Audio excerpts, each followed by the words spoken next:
नमस्कार दोस्तों, स्वागत है आपका एक और शानदार वीडियो में। दोस्तों आज के इस वीडियो में हम क्लीन मैक्स इन्वायरा एनर्जी सॉल्यूशंस का पूरा कंप्लीट डिटेल बताएंगे। क्या इसमें अप्लाई करना है, नहीं करना है, मेरा क्या वर्डिक्ट है, मैं इसमें अप्लाई करूंगा कि नहीं, सब कुछ यहाँ पे हम क्लियर करने वाले हैं। तो आप पहले शेड्यूल देखते हैं। 23 को आपका आईपीओ ओपन होगा और यहाँ 25 को क्लोजिंग हो जाएगी। अलॉटमेंट 26 को आएगा। लिस्टिंग आपकी जो है 2 मार्च को जाके लिस्टिंग हो पाएगी। वही हम बात कर लेते हैं आईपीओ के डिटेल की। तो इशू साइज इसका है 3100 करोड़ का, मतलब बड़ा साइज का आईपीओ है, सही है। 1200 करोड़ फ्रेश है और बचा हुआ 1900 करोड़ ओएफएस है। फ्रेश कम है, ओएफएस ज्यादा, तो नेगेटिव पॉइंट है। फ्रेश ज्यादा होना चाहिए, बाकी ठीक है। फेस वैल्यू ₹1 पर शेयर है। प्राइस बैंड 1000 से 1053 पे है और हमको 1053 पे ही अप्लाई करना है। लॉट की बात करें तो 14 का लॉट यहाँ पे है। लिस्टिंग बीएससी एनएससी होगी। वहीं हम बात करें इशू टाइप की तो बुक बिल्ड इशू आईपीओ है। रजिस्ट्रार वगैरह यहाँ पे सब कुछ लिखा है, आप यहाँ पे देख सकते हैं। रिजर्वेशन की बात करें तो क्यूआईबी के लिए 49.47% है। एनआईआई के लिए 14.84 का है। रिटेल के लिए 34.63 का है। मेन बात यह है कि रिटेल के लिए यहाँ पे 35% का पोर्शन है, ये अच्छी बात है। एम्प्लॉय रिजर्वेशन की बात करें तो 1.07% का है और यहाँ पे टोटल 100% का रिजर्वेशन हो चुका। वही हम बात करते हैं लॉट साइज एंड इन्वेस्टमेंट की। तो एक लॉट में आपको 14 शेयर मिलेंगे और कितना अमाउंट पे करना होगा, आपका अमाउंट जो है इन्वेस्ट होगा 14,742 इन्वेस्ट होगा। तो आपको जितना भी लॉट लगाना है उसके अकॉर्डिंग कैलकुलेट कर लीजिएगा। अब मेन रिव्यू यहाँ से शुरू होता है। कंपनी का सेक्टर क्या है, फंडामेंटल स्ट्रांग है कि नहीं है, सब कुछ यहाँ से शुरू होता है। सबसे पहले हम जान लेते हैं सेक्टर क्या है। तो ये कंपनी क्या है, इंडिया की सबसे बड़ी कॉमर्शियल और industrial C&I renewable energy provider company है। मार्च 31 2025 के अकॉर्डिंग ही मैं जो कुछ यहाँ पे बोलूंगा सब मार्च 31 2025 के अकॉर्डिंग ही बोलूंगा। और यहाँ पे जितनी चीजें होंगी वो जरूरी नहीं कि कंपनी की तरफ से बोला गया है, कुछ यहाँ पे एक्सटर्नल रिपोर्ट है उसके थ्रू भी यहाँ पे बोला गया है। यहाँ पे सारा कुछ यहाँ पे लिखा हुआ है, मेंशन है। आप डिटेल में पढ़ना चाहो तो वीडियो पॉज करके सब कुछ पढ़ लेना। अब मेन काम समझते हैं कंपनी का क्या है। तो मेन काम है इंडस्ट्रीज और कमर्शियल इस्टेब्लिशमेंट को क्लीन एनर्जी प्रोवाइड करना है। मेन कंपनी का यही सेक्टर है, यही वर्क है। आइए यही हम कंपनी का बिजनेस मॉडल भी समझ लेते हैं, क्योंकि सेक्टर में ये सब समझना बहुत इंपॉर्टेंट है। तो कंपनी का जो बिजनेस मॉडल है 2 मेन सेगमेंट में डिवाइड है। पहला जो सेगमेंट है रिन्यूएबल एनर्जी पावर सेल्स, मतलब यहाँ कंपनी कस्टमर के साथ long term power purchase agreement PPA जिसे बोलते हैं, या एनर्जी एट्रीब्यूट परचेज एग्रीमेंट यानी EAPA जिसे बोलते हैं, ये साइन करती है और उन्हें रिन्यूएबल एनर्जी जो है बेचती है। और दूसरा जो सेगमेंट है रिन्यूएबल एनर्जी सर्विस का, इसमें कंपनी कुछ सोल्यूशन प्रोवाइड करती है, जिसमें लैंड अरेंज करना हो गया, ऐसे इंफ्रास्ट्रक्चर वगैरह डेवलप कराना, ये सब कंपनी का यहाँ पे काम है। मतलब EPC सर्विस हो गया, ये सब कंपनी यहाँ पे काम करती है। तो मेनली 2 सेक्टर में कंपनी ऑपरेट करती है। कंपनी का आप बिजनेस देखेंगे तो कंपनी का बिजनेस बढ़िया है।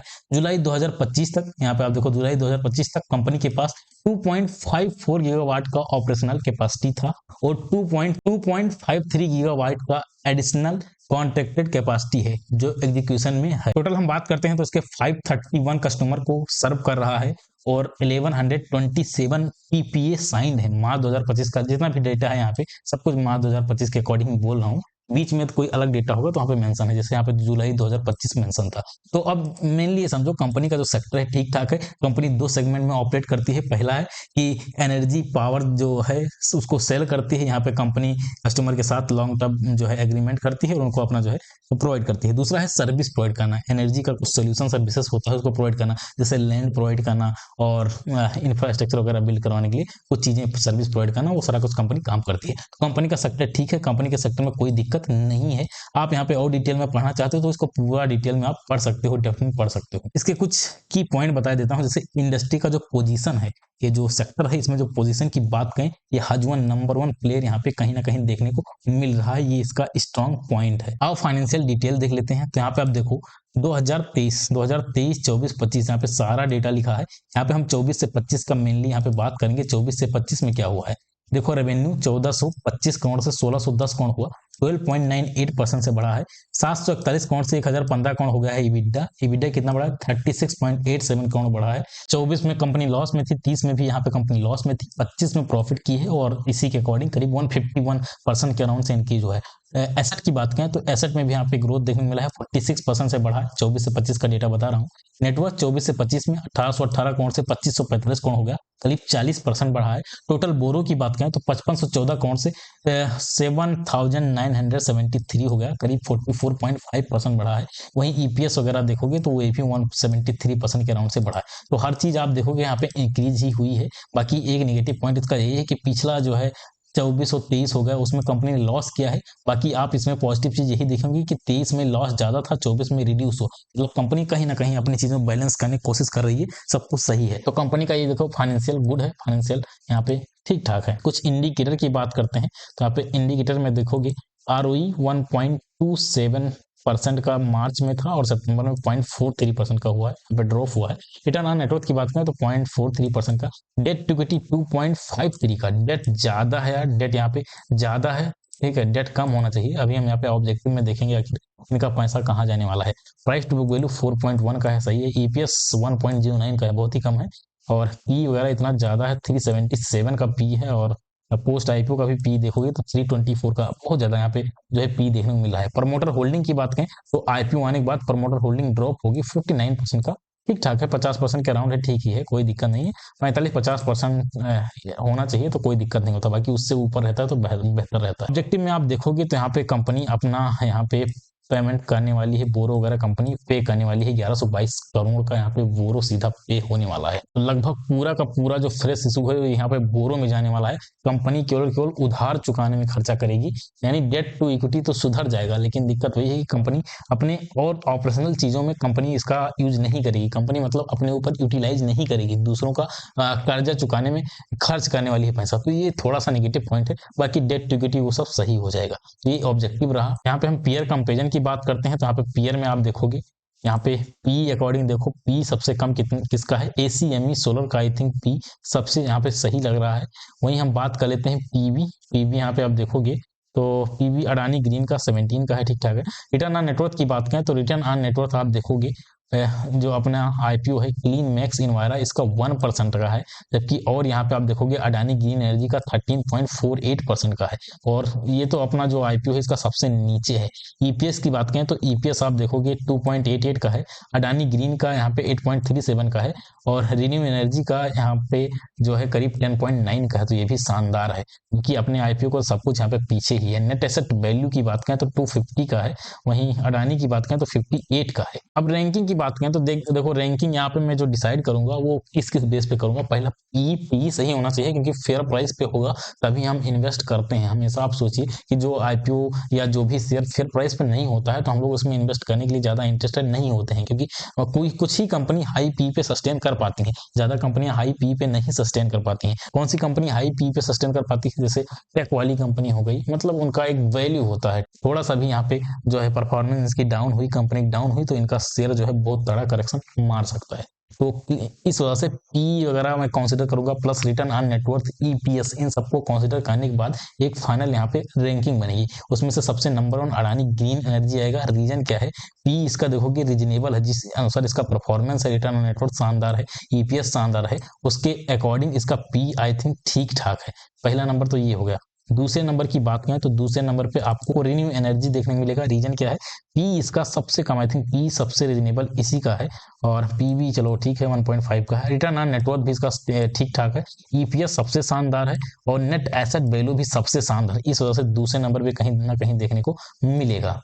थर्ड नंबर पे आप एसएमई सोलर को रख सकते हो, एनटीपीसी गेन वगैरह को भी कंसीडर कर सकते हो। बाकी देखो अब बिजनेस जो इसका सेक्टर है उस सेक्टर में कहीं ना कहीं लीडर है, अपना जो आईपीओ है लीडर है। इसके अकॉर्डिंग यदि आप रैंकिंग देना चाहोगे, ठीक है, यदि आप रिस्क वगैरह लेके चलना चाह रहे हो, रैंकिंग देना चाह रहे हो, तो आप इसको सेकंड पोजीशन पे रैंकिंग कर सकते हो। बट मेरे अकॉर्डिंग सेकंड पोजीशन पे रैंकिंग करने का कोई मतलब नहीं बनता है, क्योंकि हम करंट सिनेरियो को देख रहे हैं। हम लोग इतना एक्सपेक्ट नहीं कर सकते हैं कितना तेज ये ग्रोथ करेंगे, तो ये अपने जो है पीयर के मुकाबले सस्टेन नहीं कर पा रहे हैं। जो करंट डेटा है उसी के अकॉर्डिंग बोल रहा हूँ। कंपनी के बिजनेस के अकॉर्डिंग, बिजनेस मॉडल के अकॉर्डिंग आप देखना चाहो तो दूसरे नंबर पे आसानी से आ जाएगा।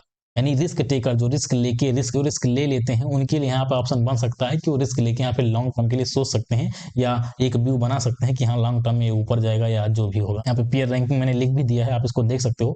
आईपीओ प्राइस की बात करें फेयर है कि नहीं है, तो बिल्कुल इसका आईपीओ का प्राइस फेयर नहीं है। इतने ज्यादा पी पे आईपीओ लाना फेयर नहीं है, हाईली एक्सपेंसिव भाई इसका आईपीओ है। वही हम बात कर लेते हैं एंकर बुक की रेटिंग, तो भी एंकर बुक हमारे पास है नहीं, आएगा तो उसका रैंकिंग यहाँ पे रेटिंग बन जाएगा। फंडामेंटल की बात करें स्ट्रॉन्ग है कि गुड है, तो ना ही स्ट्रॉन्ग है ना ही गुड है, बेकार है फंडामेंटल इसका। बेकार क्यों है फंडामेंटल भाई? देखो इसका जो है पी वगैरह रीजनेबल नहीं है, रिटर्न ऑन नेट वर्थ वगैरह बहुत ही डाउन है, ये सारी चीज़ों को कहीं ना कहीं इसका फंडामेंटल ठीक ठाक नहीं है। फाइनेंशियल देखोगे तो फाइनेंशियल सी ठीक ठाक है, प्लस आईपीओ भी ये उठाए हैं तो केवल अपना जो है कर्जा चुकाने वाले हैं, और यदि अपने ऊपर ये भी यूज करते कुछ बढ़िया चीज़ों के लिए तब भी रहता, ऑब्जेक्टिव बढ़िया रहता, बट ऑब्जेक्टिव उतना मुझे अट्रैक्टिव नहीं लगा। इन सारी चीज़ों की वजह से कहीं ना कहीं इसका फंडामेंटल गुड, अप्रॉक्स गुड मान सकते हो, अप्रॉक्स गुड मान सकते हो भाई, बट बढ़िया तो एकदम नहीं है। अब अप्रॉक्स गुड कैसे मान सकते हो? देखो यहाँ पे साफ साफ लिखा है fundamental weak but improving, improve हो रहा है। अप्रॉक्स गुड इसलिए मान सकते हो क्योंकि अपनी जो सेक्टर है उसमें कहीं ना कहीं लीडिंग है, इस वजह से आप इनको मार सकते हो। बाकी फाइनेंशियल ग्रोथ ठीक ठाक हुआ है तो इस वजह से भी आप इसको ऑलमोस्ट गुड मान सकते हो, बट स्ट्रॉन्ग तो किसी कीमत पे नहीं है। स्ट्रॉन्ग होता है तो हम लोग लॉन्ग टर्म के लिए इन्वेस्ट कर सकते हैं, बट स्ट्रॉन्ग नहीं रहता है तो दिक्कत रहता है। जीएमपी की बात करें तो 6 रुपए का जीएमपी है, करीब 0.6% का जीएमपी देखने को मिल रहा है। अब जीएमपी डाउन है, देखो ऑब्वियसली यार इतना ज्यादा महंगे प्राइस पे आईपीओ आएगा तो कहाँ ही ज्यादा कुछ हो पाएगा। अब बात आती है अप्लाई करें कि अवॉइड करें, क्या कुछ करें। तो देखो पहली चीज इसका एंकर बुक आ जाने दीजिए, एंकर बुक आ जाता है उसके बाद हम एक फाइनल डिसीजन बताएंगे, ठीक है। बाकी उससे पहले मैं आपको बता दूं कि इसमें जो केवल लिस्टिंग गेन के लिए अप्लाई करने वाले हैं वो हो सके तो अवॉइड ही करें तो ज्यादा बेहतर रहेगा। बाकी लास्ट डे यानी 25 को इसकी क्लोजिंग होगी, तो 25 को आप अप्लाई करने से पहले 9-10 बजे जीएमपी देख लेना। जिसकी जीएमपी 10% है, उससे ऊपर की जीएमपी रहती है 10% प्लस जीएमपी, तो आप इसमें अप्लाई के लिए सोच सकते हो। बाकी उससे कम की जीएमपी रहती है तो कोई मतलब यहाँ पे नहीं बनता। जो लिस्टिंग इन वाले हैं, लॉन्ग टर्म वाले जिनको लॉन्ग टर्म के लिए अप्लाई करना है तो अभी रुक जाओ। एंकर बुक आता है, उसकी रेटिंग यदि 9.5 या उससे एबव की रहती है तो आप इसमें अप्लाई कर सकते हो भाई। उससे 9.4 9.5 इस तरह की रेटिंग रहती है तो ही अप्लाई करना लॉन्ग टर्म के लिए, वरना कोई मतलब नहीं बनता। अब मैं क्या करूंगा, मैं पहली चीज देखो लिस्टिंग गेन के लिए इसमें मेरा व्यू बन रहा है और एंकर बुक वगैरह आ जाता है तो वहाँ पे क्लियर व्यू हो जाएगा। इसमें मैं फाइनल डिसीजन का वीडियो डाल दूंगा कि फाइनली मैं क्या करने वाला हूँ। तो जो है क्लोजिंग से जस्ट मतलब जिस दिन क्लोजिंग रहती है उसके सुबह ही वीडियो अपलोड होता है, तो 25 को क्लोजिंग रहेगी तो 25 को सुबह 9 बजे मैं वीडियो अपलोड कर दूंगा। वहाँ पे मैं क्लियर बता दूंगा कि अप्लाई करने वाला हूँ कि नहीं करने वाला हूँ। और हमेशा कोई भी आईपीओ आप लास्ट डे अप्लाई करो, जो है जल्दीबाजी में अप्लाई करने कोई मतलब नहीं बनता, और उससे आपको अलॉटमेंट भी नहीं मिल जाता। लास्ट में अप्लाई करोगे तब भी अलॉटमेंट मिलना होगा तो मिल जाएगा, और फर्स्ट डे अप्लाई करोगे तब भी अलॉटमेंट मिलना होगा तो मिल जाएगा, तो उसका कोई दिक्कत नहीं है। आई थिंक मैंने बहुत सारे पॉइंट यहाँ पे क्लियर कर दिए हैं। फिर भी कोई डाउट हो तो आप मुझसे कमेंट में और इंस्टाग्राम वगैरह पे पूछ सकते हो। मिलते हैं अगले वीडियो में, तब तक के लिए जय हिंद, वंदे मातरम।